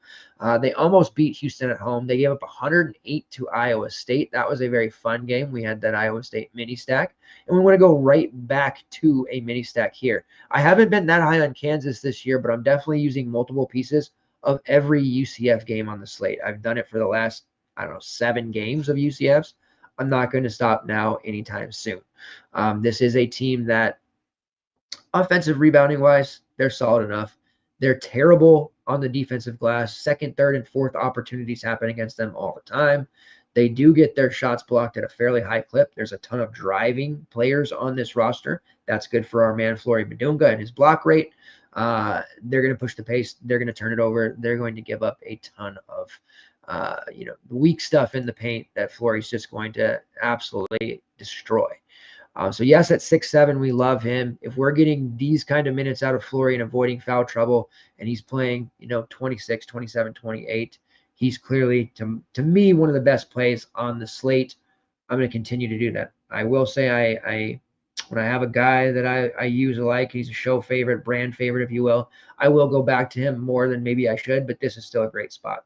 Trust me when I say this, UCF games have been extremely profitable for us as a community, and I'm going to be heavily, heavily involved in this one. Multiple pieces on the Kansas side, and of course, I'll have exposure to my man, Keyshawn Hall. So Flory Badunga, it starts there. Don't care if he priced up at 6'7". In fact, it's better for us because maybe it'll keep him lower rostered. Hunter Dickinson is pretty cheap for him considering at 8.6K. For the same reasons that we like Flory Badunga, we have to like Hunter Dickinson. I don't like Hunter Dickinson that often. I usually fade a chalky Hunter Dickinson, but this is a spot where I think he will be popular. He's only priced at 8.6. We know he has massive upside at this price. The one thing that can hurt him is he's a bit of a head case, right? So technical fouls he gets, if he misses his first couple shots, he kind of hangs his head. We know he gets silly fouls. The emergence of Flory Badunga has definitely cut into his production, especially on the glass, but this is a spot where you can actually utilize both Flory and Hunter Dickinson together in a lineup. And ordinarily, that might not be the best bet, but this is a spot you can definitely do so. So a chalky Hunter Dickinson, I don't mind doing that this time. I'm all on board. Normally, I'd be like, no, I'll fade. The Iowa State game, for example, is like, how could we ever use him in that spot? That was a good fade. Fading him against Kansas State, maybe not as much, but this price is very cheap. So a decision to be made there. Secondary options, you can still use guards as well. BJ Freeman against UCF was a very big play for us. He did well. So Zeke Mayo, kind of in that similar cloth. He's a great play at 6'9", a little bit spendier, high shot rate, definitely turned in one of the best perimeter offensive weapons on the Kansas team. He's in play. DeJuan Harris is there at 7K. If UCF were to keep it close, probably won't. Harris is going to just absolutely soak up all this late game usage and point opportunities. Great assist rate. You can see 5, 7, and 12 assists over his last 3 games. 12 against Houston was extremely impressive. He can score a little bit. He's one of the best perimeter defenders that they have. Probably be on Jordan Ivy Curry for a time. Typically not using him too much at 7K, but he has to be in consideration here as a GBB game stacker. And then you have the secondary option. Shaquille Moore seemingly has a stranglehold on the starting spot. So at 4-4, a starter playing 20-plus minutes against UCF, definitely interesting. And then if you want to get real crazy, you have the AJ Store at 4K, Rylan Griffin at 4-1, David Coit at 3-1, coming off the bench. All of these guys are capable. Rylan Griffin actually looked pretty solid against Houston. He played 31 minutes. Took minutes away from Shaquille Moore there, especially late, and had 17 points, the best game in a Kansas uniform. Will he be rewarded with more points here, or more minutes? Will he be rewarded with a start over Shaquille Moore? Perhaps. We know the talent's there from watching him at Bama. It just has been a weird system fit. No guarantee for me to sit here and say he's going to play 31 minutes again. This is one of those spots where I think people might roster him thinking they're going to get those minutes and then end up getting 15. But it is a great matchup. I can't harp on that enough. AJ Store, same thing, led Wisconsin in scoring. I mean, he's really been stunted. He did not do well against Houston, played 18 minutes, still struggled. He's been struggling, although he had a pretty damn good game against TCU last weekend, or last week, I should say. 12 points, 6 rebounds, 3 steals, 6 of 10 from the field. He got to the basket at will against TCU. I might consider him in this one against UCF because, again, I think he will have a similar dynamic against the UCF defense and be able to drive on them. So maybe we see a little bit more minutes for Storr as they try to get his confidence up. But overall, Mayo, Badunga, and Dickinson are the 3 most consistent and obvious plays here. I certainly wouldn't play all 3 together, but I would play 2 of those 3 in my main, and I probably will. On the UCF side, my man Keyshawn Hall, he had such a monstrous performance against Arizona State for us at like 5% ownership that his price ballooned to 10-2, and it's like, okay, even I couldn't play him at that price against Houston. So we did. And didn't even use him against Iowa State either, because I'm still of the belief that Iowa State's defense is good. They didn't look too good today, but I knew he was going to struggle there, and he did. And then the spot against TCU, common thread here in the Big 12, TCU and UCF defenses are horrid, absolutely porous and horrid. I said horrid. I combined those 2 words, horrid and porous. And he had a big game again, 26-8. A lot of that in the first half. He had a monster first half against TCU. So not as easy against Kansas by any means, but he did on the road against Arizona put together a 22-6-5 performance. Like, Hall is just the dude. He is very good. He had against Texas Tech, which is still considered a pretty tough matchup, 22-8. Like, I'm pretty confident in him. If he can cause some foul issues here on Dickinson, get him out, he's going to have a chance. He hits threes. He gets to the line. He does draw fouls at a high clip, so I could see him, battling with Dickinson in that regard and getting to the rack. Rebounds at a high level. Has a pretty high assist rate for a guy like him. Really just so much to like about Keyshawn Hall. 9-1, 2% ownership, most likely guard forward eligibility. Give me some Key Hall. Will he make a main lineup? Maybe not, but I'll certainly have exposure here. And when you look at Kansas,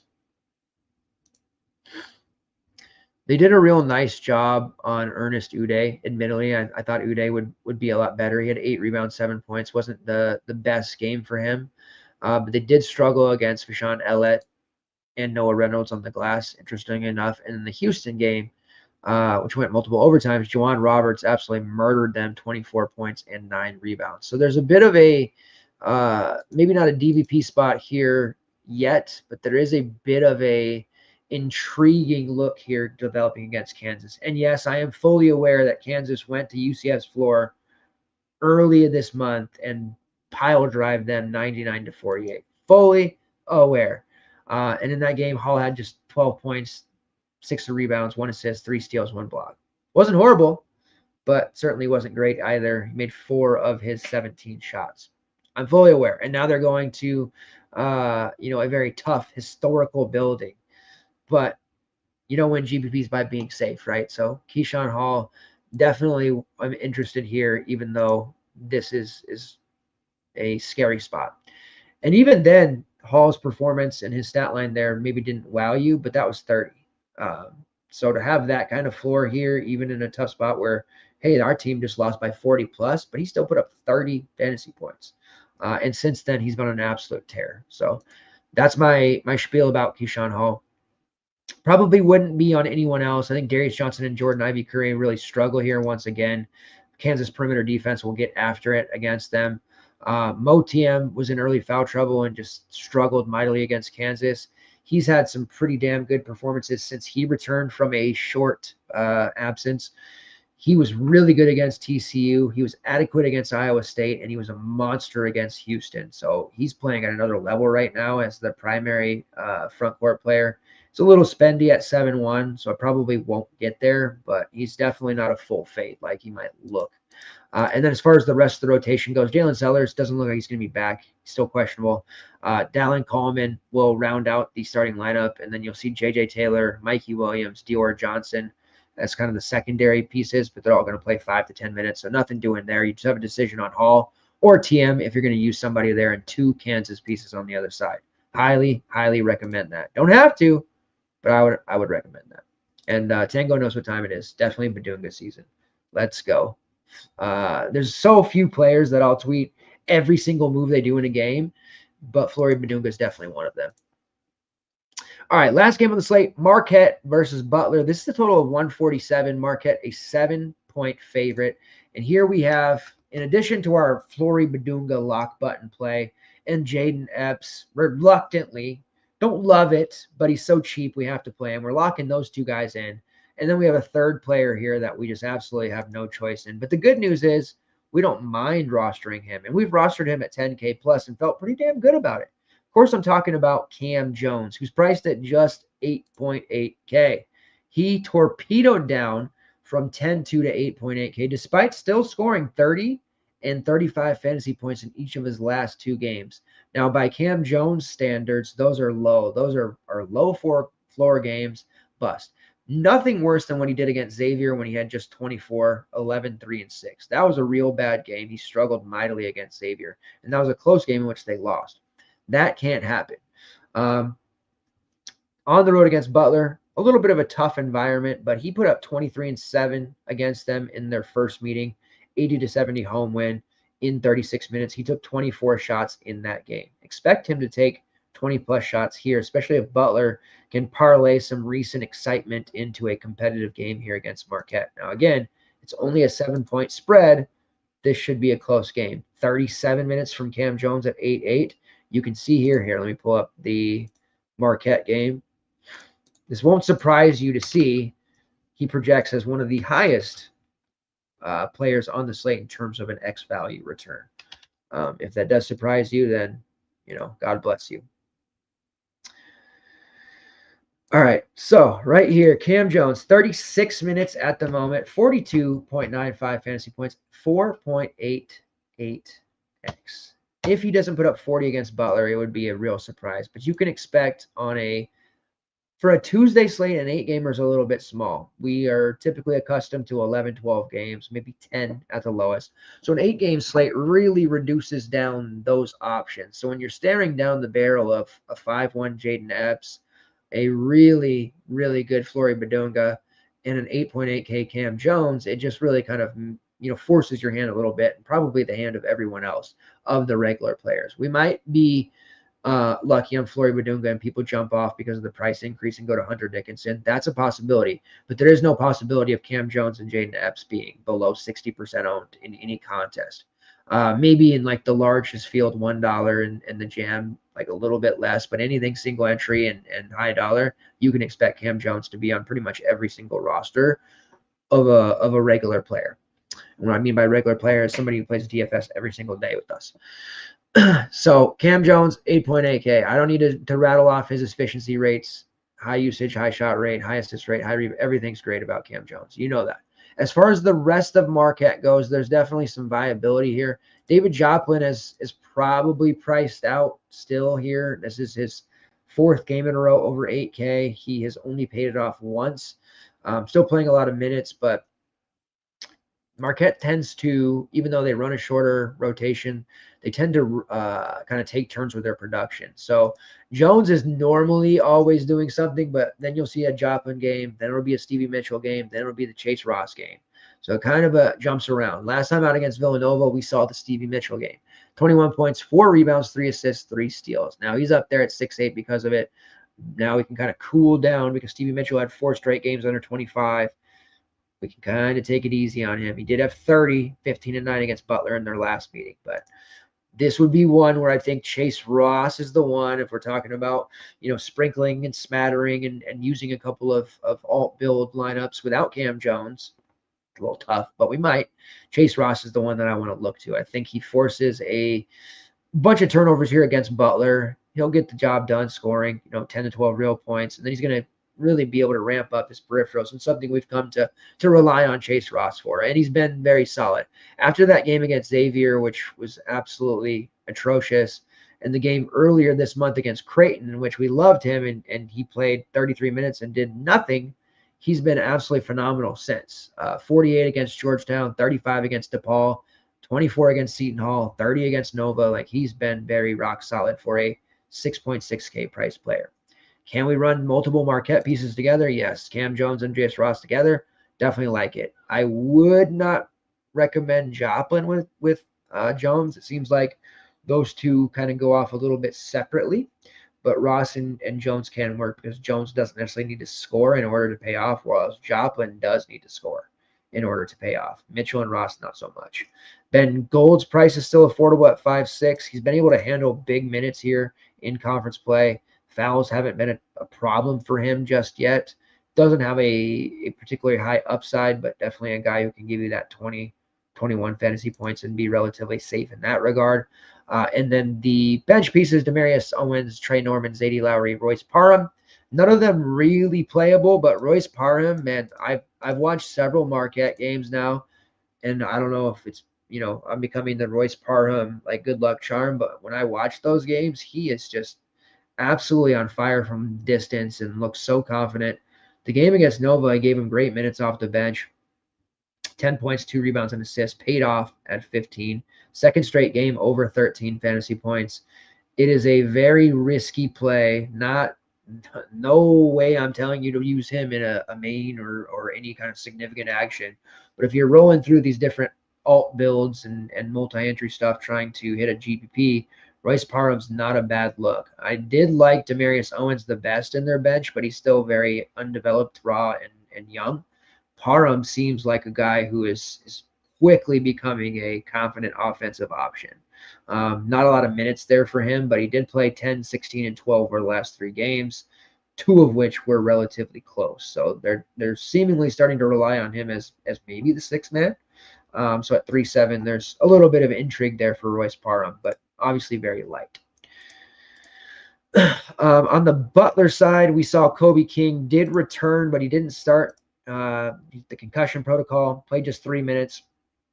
He's been a starter, so we'll see if he comes back in this one. He's priced at 3.9 if he is. The concussion for him was very serious, though, so I'm a little bit worried there. His absence and limited action has made Finley Bizjack a very valuable DFS play again. Bizjack back in the starting lineup over the last 2 games, 38 minutes and 33 minutes. Put up 28 against UConn, which was 17, 5-2, best game of his life. And then he followed that up with 17, 2-2 against DePaul. So Finley Bizjack suddenly playing really well. Still priced for value at 4.8. The Marquette matchup isn't particularly great for him, and he did struggle against them in their first meeting, which he did start, played 33 minutes, and had a mere 9 fantasy points. So I do think Bizjack gets chased here a little bit. If he does start over Kobe King once again, he's obviously worth a shot because he's going to have those minutes out there, but I think we need to temper expectations. I would be surprised if he put up over 20 here, but he has put up over 20 DK points in 3 of his last 4, so definitely noteworthy there. We also saw Landon Moore in the starting lineup here. He played only 15 minutes in their last game, but he did play a 27 minutes in their last game against DePaul, and then 31 as a spot starter. Not a lot of upside with him either, but if Kobe King is not ready or he's still dealing with the effects of the concussion, we can rely on Landon Moore to get minutes at the very least as a 3.8 option. We're looking for that 11, 12, 13 fantasy points. You can definitely get there, maybe closer to 16. There are empty minutes, but it's worth noting he and Bizjack have absorbed a lot of playing time here recently.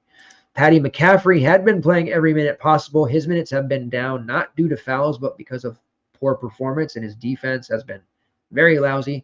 29 minutes against UConn, 24 against DePaul after playing 35 plus in 3 straight. So McCaffrey's price is down, but he's also seeing his minutes decline. Andre Screen's minutes are going up. Andre Screen was fantastic against DePaul. He was fantastic against UConn. He's really doing some big things here against other teams' front courts. Marquette's front court has been better than I expected it to be with Ben Gold. But I do think Andre Screen is an interesting look here. It's a little bit spendy at nearly 6K, but the production has been back. The minutes are back. As long as that continues, there's no reason to think that he can't be a semi-optimal type play. Then that leaves us with Jameel Telfort and Pierre Brooks, both at 7.9 and 7.6. Brooks dropped 54 against DePaul, 29 and 13. Got hot from 3, took 20 shots. He's a very streaky scorer. 8K nearly is a very high price to pay for him. I won't be chasing him. If you want to heat check him, that's fine. I would rather take the slight discount and play Jameel Telfort, who has proven it more on a consistent basis, but maybe doesn't have that same level of upside. Either way, both to me are very low-end plays. If I'm using somebody from Butler, it's either taking the shot on screen or taking one of those discounts with Bizjack or Landon Moore. Bowden Kapke had also been starting, but his minutes are kind of around 15 minutes, 15, 16, regardless of starting status, so not a lot to like there. So a decision to be made there based on the Colby King concussion symptoms, which we'll definitely follow and be checking on throughout the day. Overall, though, Cam Jones, easy lock and load. Chase Ross, my favorite second piece of Marquette if you want a second piece.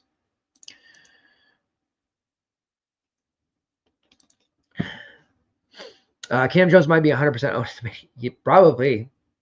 He should be. If he's not, there's something wrong. Is it 250, right? Yeah, 250. Absolutely. Yeah, absolutely. Him and Jaden Epps. So you just know you're going to go into that contest like sharing two pieces, probably sharing three, and having to essentially flip for it, which I hate. But yeah, what can you do? They bungled that price. DK has done a better job this year than they did the last 2 years. I will give them that. But they were so bad pricing the last 2 years that they didn't have to do that much better to actually be improved. They're still lousy. All right. So core-wise here, let's pull up the big screen. Then we'll get some bets in. But core, it's a pretty obvious one here.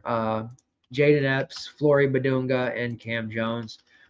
Sometimes, a lot of times, most of the times, I like to get a little bit not tricky, but somewhat unique. Not for the sake of just being unique, but because of the fact that I want to give you guys some plays that are not super obvious. But on a slate like this, it just is very obvious. So there's no way around that.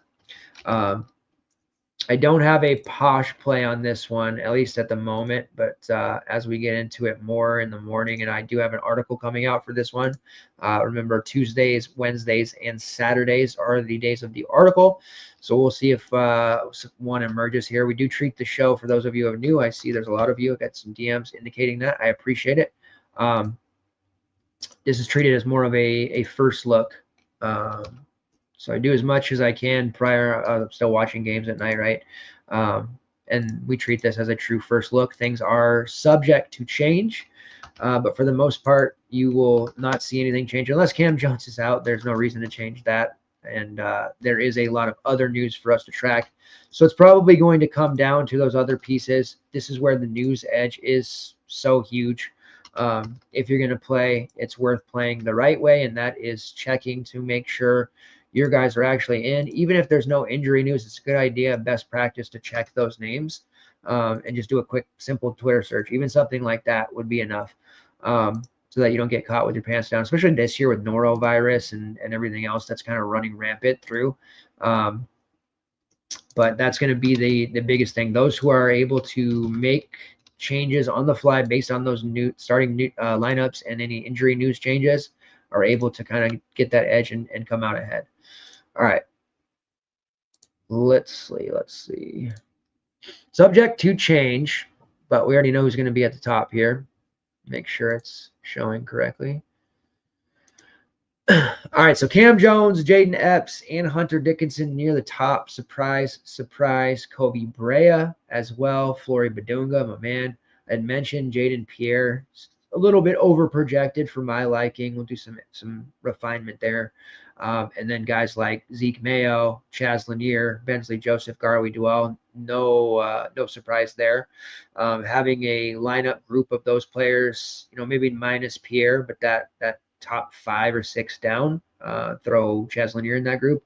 That's a very strong player pool to go through and building your lineup from that, and then adding those value pieces, perhaps a Dylan Adewusu, depending on that Providence news, those type of players, a second Kansas piece, maybe somebody from Michigan State, get a little bit different that way, but a really solid look here. There will be plenty of overlap, unfortunately, but when you have guys who are clearly underpriced, such as Hunter Dickinson, Cam Jones, and Jaden Epps, kind of just makes itself.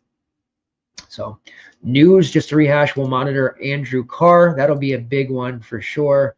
The Seton Hall guys, specifically Isaiah Coleman and Chauncey Jenkins. And then we'll basically see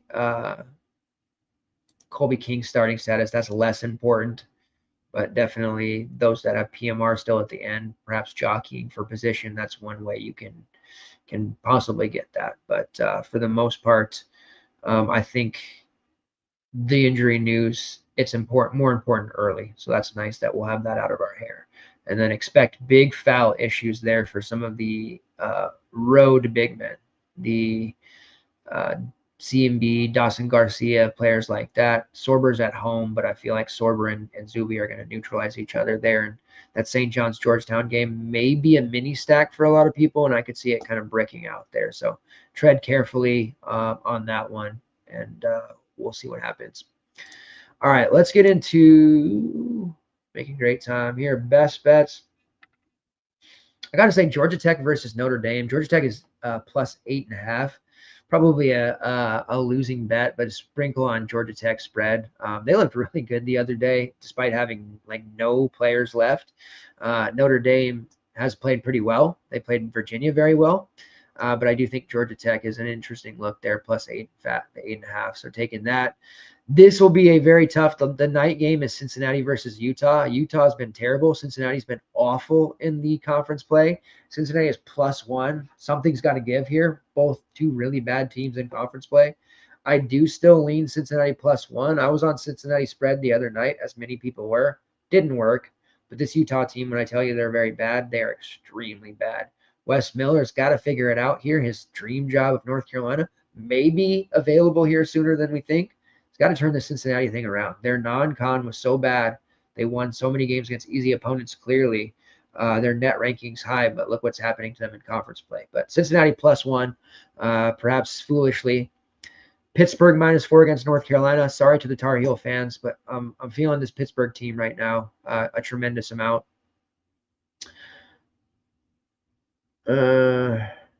South Carolina +7.5. I have a feeling Mike Randall will be on that one as well. His betting show is on in the morning. Make sure you check that. And then let's see here. Where's the Ball State game? There it is. Ball State versus Western Michigan over 150.5. If you like points, that game will have points. And then my obligatory South Florida game. I think I bet every South Florida slate. It worked last slate, but I like the South Florida team, even though they're always breaking my heart. They're 5.5-point favorites against Rice. Do take Rice +5.5. South Florida's not beating anyone by more than 3. All right, real quick. Let's see. Let's take a look at Prize Picks. The board will likely be a little bit leaner, as it always is. Two categories that we really like, points and points plus assists. I've gone over that at great length on the show, so I'll spare you those details once again. Zakai Zeigler, let's see. I'm going to be interested in his fantasy total on Prize Picks. It's not up yet, but I will be very interested there. His points plus assists is 22 right now, but I'll hold out for his fantasy total. Jaden Epps, over 14.5 points plus assists. Peripheral struggled last time out, but typically guys out there 35 minutes, we know how good Epps can be. So I will take that soft number over 14.5 points plus assists. Feel pretty damn good about that one. Let's see, Otega Awe over 17.5 points. Yes, it's against Tennessee, but they're going to be without Lamont Butler, possibly without Andrew Carr. He is going to get a ton of shots up. A lot of shots. Zakai Zeigler, there we go. Over 14 points. Definitely all over that one. That's going to be a top 3 prop for me tomorrow on sportsbooks as well. I like Zeigler to score like 16, 17 in this one. Parker Fox under 6.5 against Michigan. Get Parker Fox out of my face. Get out of my face, Brenda. Out of my face.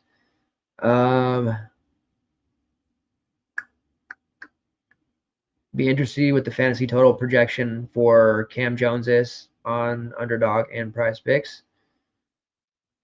And then going into the Colorado ASU game. So much like UCF, I like to mini stack their games. I also like to mini stack Arizona State games. They've been involved in some really fantastic environments for fantasy. BJ Freeman has a 13.5 point prop on Prize Picks, over 13.5 versus Colorado. I'll take that all day long for my man. And then let's see, under here, Colorado State taking on Air Force. Love Luke Kearney. He's only a freshman. He's going to be very solid in the future. 8.5 points. It seems like a lower total to be taking the under, but Colorado State is dialed in defensively. We'll take Luke Kearney under 8.5 real points for Air Force, which is just a dumpster fire of a team, but respect to the military and the Air Force, no doubt. All right, I think that will wrap up the show. We'll have a much more in-depth Prize Picks underdog conversation in the Discord.